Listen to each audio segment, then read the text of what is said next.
क्या तुम्हें पता है ये गुलशन, क्या तुम्हें पता है ऐ गुलशन, मेरे दिलबर आने वाले हैं, कल आना बिछाना राहों में, हम दिल को बिछाने वाले हैं। क्या तुम्हें पता है ये गुलशन, मेरे दिलबर आने वाले हैं। हेलो दोस्तों, आपका अपने YouTube चैनल संघर्ष मैथमेटिक्स सेंटर में आपका स्वागत है। मैं पवन सर आज आप लोगों के बीच सोनू सर आर्ट्स लेकर के आए हैं। इसमें आप लोगों को पढ़ना है ये बिहार बोर्ड इस बार जो एग्ज़ाम देने वाले हैं उसके लिए है। क्या सोनू सर, आपका अपने YouTube चैनल में आपका स्वागत है। Thank you. आज बच्चे को क्या बता रहे हैं? आज का जो क्लास होगा इटली का एकीकरण, किस तरह से इटली बिखरा हुआ था और उसको एक किया गया था। अच्छा, आज इटली का एकीकरण बताना है।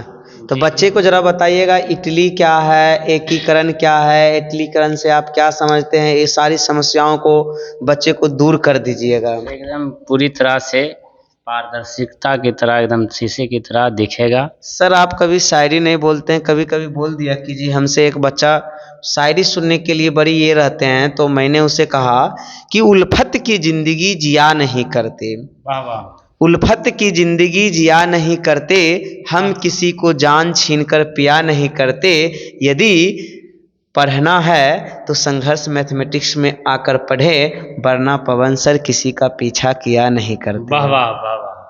तो इसी पे मैंने एक बार और बोला था कि क्यों मरते हो गली गली नकली दुल्हन के वास्ते, क्यों मरते हो गली गली नकली दुल्हन के वास्ते, अरे दोस्तों मरना है तो मरो इस वतन के वास्ते, जो तिरंगा उतार देगी तेरी कफन के वास्ते। वाह वाह वाह, कैसा लगा? बहुत अच्छा एकदम। तो जैसे कि कभी भी हम कहीं भाषण उसन देने के लिए जाते हैं ना, 26 जनवरी हो गया, 15 अगस्त हो गया या 5 सितंबर हो गया, उस सब में कभी कभी बोलते हैं बच्चे के बीच में, तो सबको अच्छा लगता है। जले को आग कहते हैं, बुझे को राख कहते हैं, उससे उत्पन्न बारूद से चिराग को पवन कुमार राज कहते हैं। वाह वाह। तो मैं अपना इंट्रोडक्शन जो बच्चे को बीच में कभी कभी देता हूँ तो सीधे कहता हूँ, संघर्ष मैथमेटिक्स का शिक्षक हूँ, सिस्टम से चलना मेरा काम है, लखीसराय के रहने वाला पवन कुमार मेरा नाम है। तो आइए जरा सा अब आप बच्चे के बीच में कुछ सुना करके आप इटली का एकीकरण शुरुआत कीजिए, है ना? तो ठीक है, थैंक यू सर। फिर से बच्चों मेरे YouTube चैनल में फिर से आपका स्वागत है। आज फिर से हम जो कहानी रुक गई थी उसको शुरू करने से पहले कुछ बच्चे के लिए मोटिवेशनल शायरी कुछ लेकर आया हूँ। कहते हैं कि छेनी के धार को ऐसा बना दो, छेनी के धार को ऐसा बना दो कि पहाड़ भी उसके सामने छोटा पड़ जाए। छेनी के धार को ऐसा बना दो कि पहाड़ भी उसके सामने छोटा पड़ जाए। अपनी जिंदगी को ऐसा बनाओ कि दुश्मन भी आपको सलाम कर जाए। Thank you. इसके साथ ही क्लास को स्टार्ट करते हैं। आपको बता दें कि आज की जो कहानी रुक गई थी उस कहानी को फिर से लेकर आया हूँ। एक वेब सीरीज मेरा जो चल रहा था उस वेब सीरीज का नाम था इटली का एकीकरण, यूरोप में राष्ट्रवाद। इस यूरोप में राष्ट्रवाद की परंपरा हम लोग जान चुके हैं कि किस तरह से फ्रांस में जो है कि राष्ट्रवाद की भावना पनपा और 1848 की क्रांति भी हुआ लुई फिलिप के खिलाफ। उसके बाद में इसका प्रभाव सिर्फ इटली में, इसका प्रभाव सिर्फ फ्रांस पर ही नहीं बल्कि फ्रांस से बाहर निकल गया। यहाँ तक उस समय इटली भी कई टुकड़ों में बटा हुआ था। इटली का फ्रांस मतलब इसके बाद जर्मनी और यूनान, इस तरह से यूरोप के अन्य देशों ने भी अपनी भूमिका, अपनी एकीकरण, अपनी राष्ट्रवाद की भावना वहाँ भी पनपा और अपनी राष्ट्रवाद की भावना पनपने के बाद में यहाँ पर पूरा यूरोप में राष्ट्रवाद फैल गया। अब कहानी आगे बढ़ते हैं, कहते हैं इस पार्ट में जो पढ़ेंगे, सबसे पहली बात है कि इसमें जो पढ़ेंगे हम लोग इटली का एकीकरण का प्रथम भाग, मतलब कि इटली का एकीकरण दो चरणों में हुआ।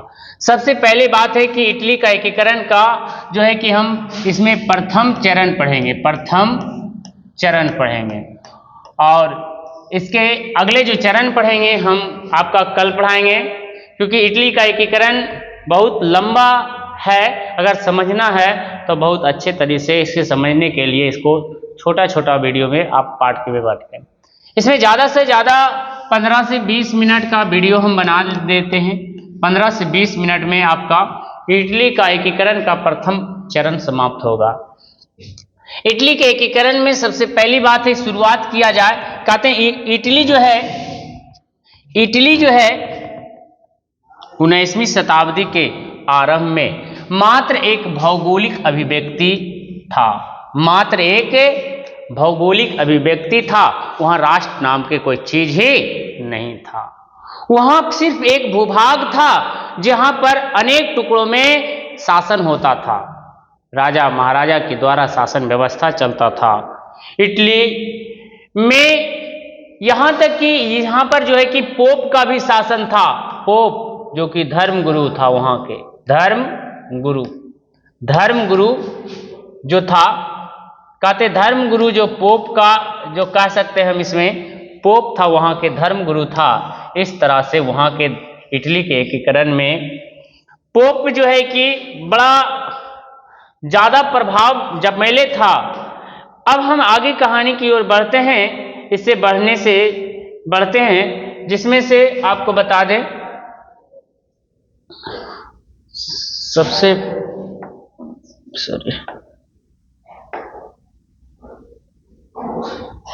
कैसे बढ़ेगा, यहाँ से ना, चलिए आगे बढ़ते हैं। अब एक क्वेश्चन की शुरुआत करते हैं। सबसे पहला बात है इसमें कि इटली के एकीकरण में जो है, इटली के एकीकरण में की समस्या क्या था। इटली एक होने के लिए इसमें आखिर दिक्कत क्या आ रहा था। इटली को एक करने के लिए कुछ तो प्रॉब्लम आता होगा। तो इस प्रॉब्लम में सबसे पहली बात है कि 3 प्रॉब्लम को हम यहां पर सॉल्व करेंगे। पहली जो प्रॉब्लम है कि भौगोलिक समस्या, मतलब कि यहां का जो भूमि है ऐसा रूप में था, जैसे तैसे था, जैसे कि हम दिखाते हैं यहां पर, जैसे कि ये रहा आपका, ये रहा इटली रहा, ये रहा, ये जो भाग आप देख रहे हैं यहां पर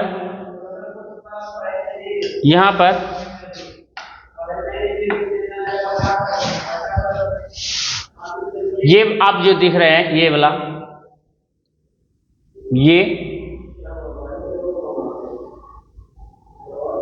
ये पूरा आपका इटली है। तो ये इटली, ये जो इटली था इधर से, सॉरी यहां पर बता दें कि ये यहां से ऐसे ये था, ये इस तरह से था, ये था, ये पूरा इटली है। तो ये राज अलग था, ये राज अलग था, ये राज अलग था, ये अलग था, ये अलग अलग भागों में बटा हुआ था। यहां पर इस तरह से जो है कि तो ये भी आपको इटली के भाग है। सार्डिनिया, कोर्सिका, ये भी इटली का भाग है। ये लघु भाग, ये बीच वाला भाग ये पोप के पास था, ये बीच वाला भाग पोप के पास था। और ये जो समस्या था, यहां पर भी समस्या ये था, ये अलग भाग था, उत्तरी इटली था जो सार्डिनिया पिडमाउंट के कब्जे में था। और यहां पर जो है कि फ्रांस का भी कब्जा था और स्विट्जरलैंड का भी कब्जा था, मतलब ऑस्ट्रेलिया का भी कब्जा था इस पर। तो बहुत ज्यादा समस्या था और इसमें राजवंश शासन कर रहा था, यहाँ पर दूसरा राजवंश शासन कर रहा था। तो इस तरह से इटली में बहुत ज्यादा समस्या आ रहा था, इस तरह से बहुत ज्यादा समस्या आ रहा था।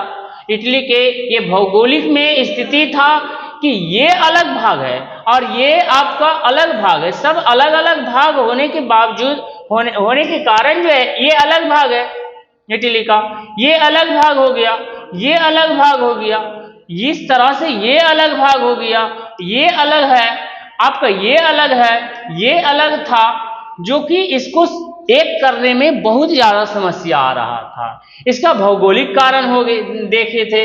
उसके बाद में क्या हुआ कि यहां पर अगर हम आपको बात करें, यहां पर अगर हम बात करें तो इटली की जो भौगोलिक समस्या था बहुत ज्यादा ये जटिल था और ये जटिल होने के कारण जो है कि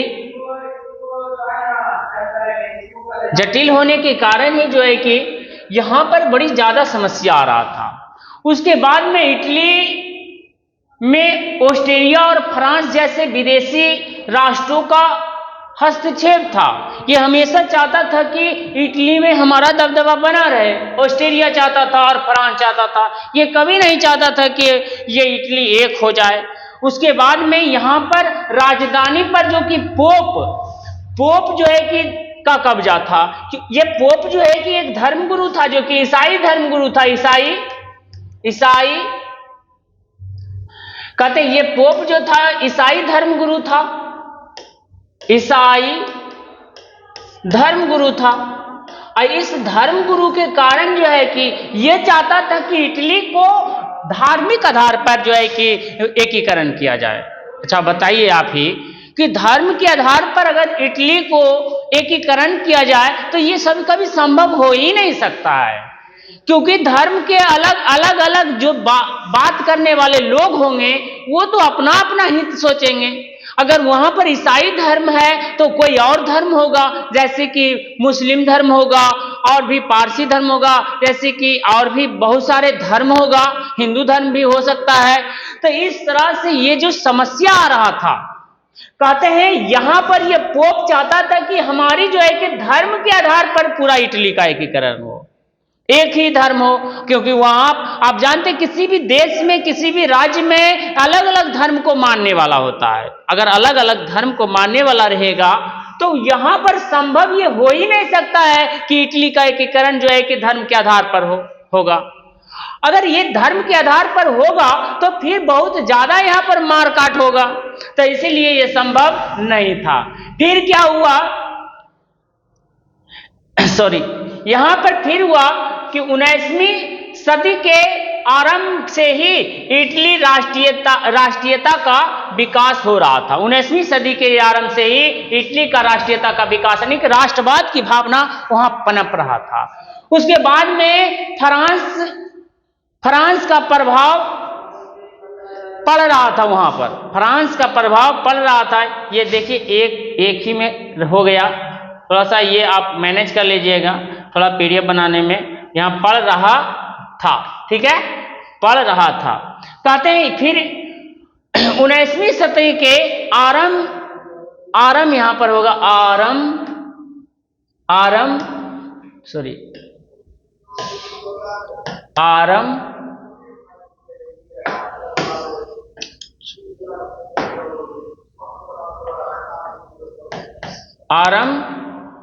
कहते 19वीं सदी के आरंभ से ही इटली में राष्ट्रीयता यानी कि राष्ट्र की भावना वहां पनप रहा, विकास हो रहा था, यहां पर था होगा, हो रहा था। और फ्रांस के प्रभाव वहां पर पड़ रहा था। जो फ्रांस में राष्ट्रवाद की भावना पनप रहा था वही फ्रांस के प्रभाव क्या हो रहा था, यहां पर पड़ रहा था। उसके बाद में आगे क्या हुआ कहानी, आगे क्या होता है कि यहां पर जो है कि इटली को नेपोलियन ने इटली विजय के बाद इसको 3 गणराज्यों में बांट दिया। इटली पर जब नेपोलियन उस समय शासन किया था, जब वहां पर जाके सत्ता पर काबिज हुआ, तो इटली को 3 गणराज्यों में बांट दिया था। पहला जो गणराज्य था, आपको बता दें, पहला गणराज्य सिस्पाइन गणराज्य था। दूसरा है लिगुलियन, तीसरा ट्रांसपेडेन। ये तीनों गणराज्य में बांट देता है। उसके बाद में यही जो कि आपको दिखा रहे हैं यहां पर कि क्या होता है कि ये 3 गणराज्य में आपको बांट देता है इटली को। सबसे पहली बात है, चलिए आगे बढ़ते। यहां पर ये आपको सिसिली हो गया, यहां पर सिसिली हो गया, यहां सिसिली है, ये जो आपको बता दें ये सिसिली है, ये पूरा है। ये बीच में पोप का हिस्सा है, पोप का हिस्सा है। और ये सार्डिनिया पिडमाउंट है, और ये हिस्सा आपको उत्तरी इटली हो गया, पूरा का पूरा उत्तरी इटली हो गया। ये भी 2 भागों में बटा हुआ था। तो ये इस तरह से मुख्य रूप से 3 भागों में था, 1 और 2 और 1 3 भागों में बांट दिया था। इसके बाद में क्या हुआ कि आगे बढ़ कितना है, तो आगे चल के क्या होता है कि यहां पर कि वियना कांग्रेस के बाद, कहते हैं वियना कांग्रेस के बाद इटली 2 राज्य पिडमाउंट और सार्डिनिया का एकीकरण कर दिया गया। पिडमाउंट और सार्डिनिया का दोनों को एकीकरण कर दिया गया। तो इसी से आपका इटली का एकीकरण की शुरुआत हो चुका है। इटली के एकीकरण की नींव जो है कि यहीं से पड़ चुका है। अब यहीं से एकीकरण स्टार्ट हो गया, शुरुआत हो गया। अब यहां पर क्या होता है आगे चलकर कि इटली का जो है कि एकीकरण जैसे ही आपको जो है कि सार्डिनिया पिडमाउंट को एक करने के बाद में जैसे ही जो है कि यहां पर शुरुआत हो जाता है, तो इटली में 1820 ईस्वी में 1820 ईस्वी में ही कुछ राज्यों में संवैधानिक सुधारों के लिए नागरिक आंदोलन होने लगा। नागरिक मतलब कि वहां के संवैधानिक मतलब कि वहां की व्यवस्था को सुधारने के लिए आंदोलन जो है कि वहां पर शुरू हो गया। उसके बाद में इटली में राष्ट्रवादियों ने एक गुप्त दल की गठन किया जिसका नाम रखा गया कार्बोनरी। जिसका नाम क्या रखा गया? कार्बोनरी। कहते एक गुप्त दल की, ये बहुत ज्यादा वीवीआई क्वेश्चन है जो कि आप नोट करिएगा। ये वाला आपसे सवाल ये वाला रहेगा। कहते हैं इटली में राष्ट्रवादियों ने किस दल का गठन किया? तो गुप्त दल कार्बोनरी का गठन किया। और इस दल का संबंध जो है कि कहते हैं इसका उद्देश्य था छापामार युद्ध के द्वारा राजतंत्रों को नष्ट करके गणतंत्र की स्थापना करना। इसका जो है कि मुख्य उद्देश्य था कि छापामार करके जो है कि छापामार करके कहते इसका मुख्य उद्देश्य था कि छापामार युद्ध करना है। और छापामार युद्ध किसको कहते हैं? छुप छुप के वार करना। छुप छुप के वार करना ही क्या कहलाता है? छापामार युद्ध। अब छापामार युद्ध करके जो राजतंत्र है, जो राजा के द्वारा शासन व्यवस्था चल रहा है, उस राजा के शासन व्यवस्था को नष्ट करना है और एक गणतंत्र की स्थापना करना है कि देश अब संविधान के द्वारा चलना चाहिए। अब कहता है कि आगे बढ़ते हैं। उसके बाद में क्या होता है आगे चलकर, कहानी आगे चलकर क्या होता है? सार्डिनिया पिडमाउंट का मतलब कि ये आपका जो है कि वहां पर स्थापित होने लगता है। और प्रसिद्ध राष्ट्रवादी नेता मेजनी का भी संबंध कार्बोनरी दल से था।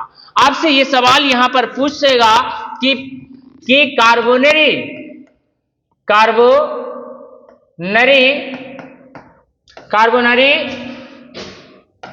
दल का संबंध किससे है? किससे है? तो ये आपको बता दें कि मेजनी से। किससे है? मेजनी से। आपको मेजनी से है।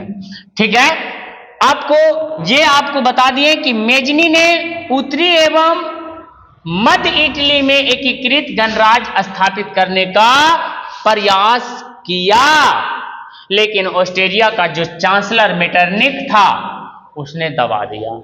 ये चाहता था कि इटली का एकीकरण हो, मध्य इटली और उत्तरी इटली, मध्य इटली और उत्तरी इटली। देखिए मध्य इटली और उत्तरी इटली, कहते हैं ये मध्य इटली जो है, ये मध्य इटली, कहते हैं ये मध्य इटली, मध्य इटली, ये मध्य इटली रहा, ये मध्य इटली और उत्तरी इटली, ये उत्तरी इटली रहा, ये उत्तरी इटली, उत्तरी इटली, सॉरी इटली, उत्तरी इटली रहा।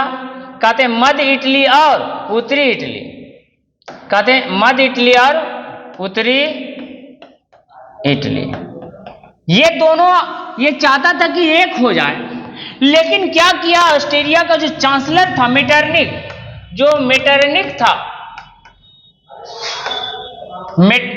मेटरनिक जो था,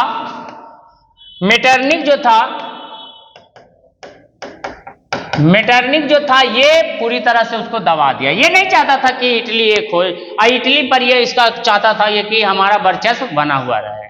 उसके बाद आगे बढ़ के हम लोग देखते हैं कि क्या होता है कि उसके बाद में मेजनी उत्तरी इटली एवं मध्य इटली में एकीकृत गणराज्य स्थापित करने का प्रयास किया, लेकिन ऑस्ट्रिया के चांसलर ने मेटरनिक ने क्या कर दिया, इसको दबाने की कोशिश किया, इसको दबा दिया। ठीक है, आगे बढ़ते हैं। यहां पर अब आते हैं मेजनी के बारे में। ठीक है, मेजनी कौन था? कहते हैं मेजनी को इटली का मसीहा भी कहा जाता है, इटली का मसीहा भी कहा जाता है, मसीहा, मेजनी को इटली का मसीहा भी कहा जाता है।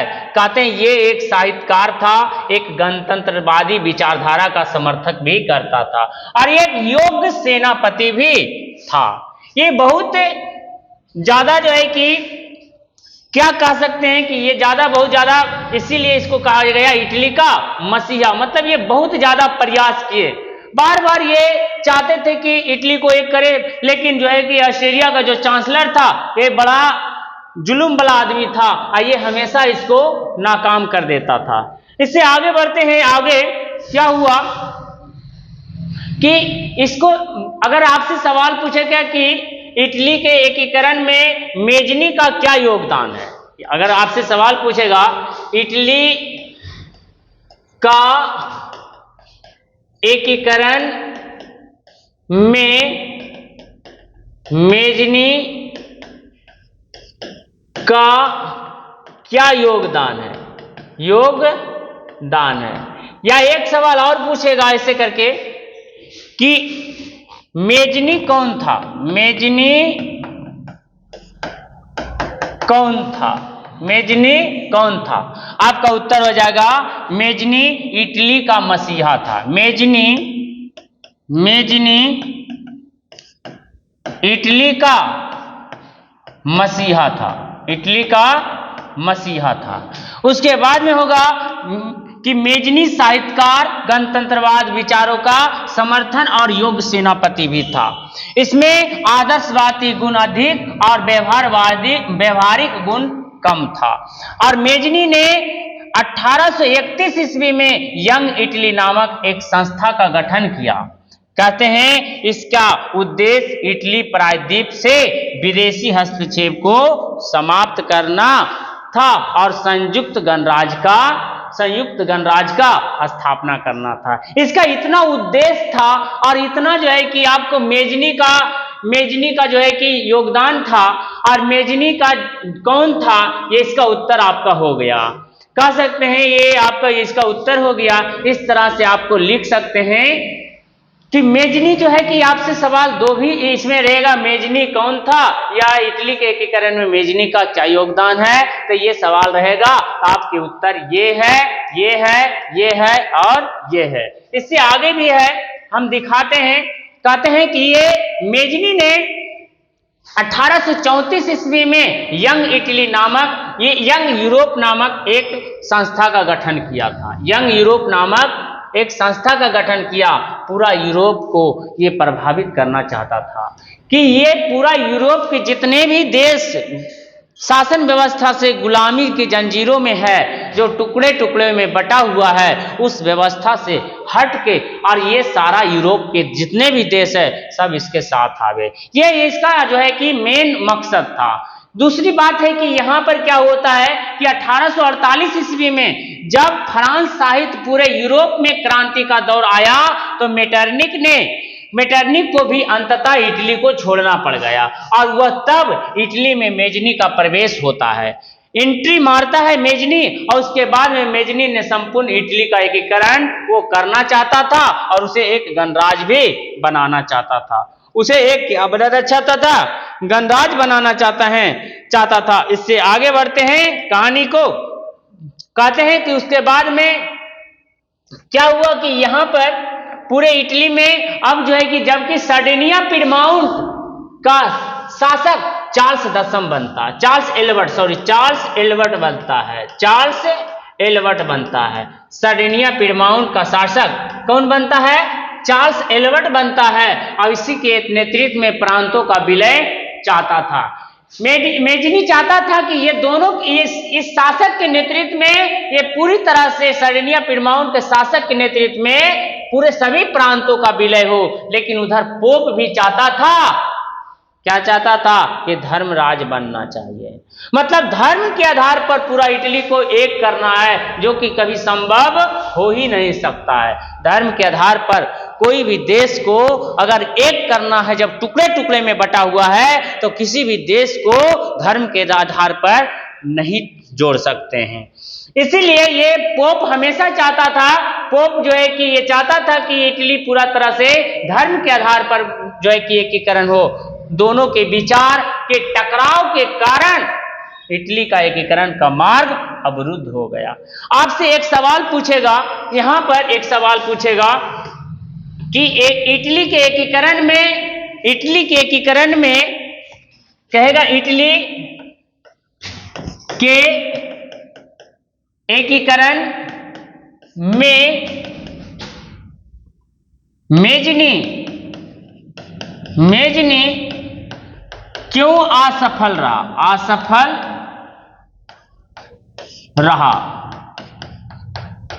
था। तो बता दें कि आपको सवाल सबसे पहला उत्तर आपको उत्तर देना, यहां पर उत्तर होगा आपका सबसे पहला उत्तर देना है, ये बाद में लिखना है, पहले लिखना है, इसमें आपका स्पेस यहां पर है, मैं लिख देता हूं। सबसे पहले लिखना है कि इटली के एकीकरण